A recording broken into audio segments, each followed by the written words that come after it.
Hi family, ఒక చిన్న పని మీద అయితే బయటకు వచ్చినామన్నమాట. నేను మా ఆయన సాత్విక్ గారిని అయితే ఇంట్లోనే వదిలేసి వచ్చిన. మా ఆయన ఈ మధ్య మజ్జిగ చాలా తాగుతుండని పసురు అయితే ఇప్పించడానికి వచ్చిన. పసురు అయితే ఇప్పించిన తర్వాత మళ్ళీ మార్కాపురంకి వచ్చి మార్కాపురంలో హాస్పిటల్లో కొంచెం చిన్న పని ఉంది, దానికోసం అనేసి హాస్పిటల్కి అయితే వచ్చిన తర్వాత ఇంకా టిఫిన్ తిందామని అనుకున్నాము. కానీ ఇంకా 11 అయింది టైము, టిఫిన్ ఏం తింటాంలే అని మా ఆయన ఒక ప్లేట్ పరోటా చెప్పిండు. నేనైతే పుష్క చెప్పిన అనమాట.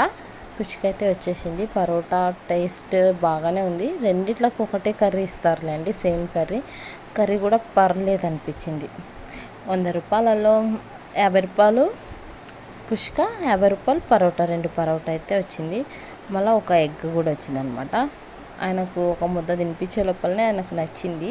దానికోసం అయితే నా రైస్ ఆయన తీసుకున్నాడు, ఆయన పరోటా నేను తీసుకున్నా. ఒక పరోటానే ఎగ్ కూడా కొడుతుంది, తినాలేమన్నమాట.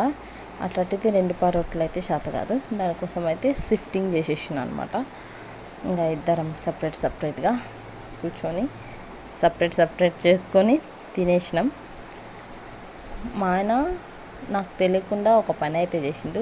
దానికోసం ఒక పెద్ద శిక్ష అయితే వేసిన మా ఆయనకు.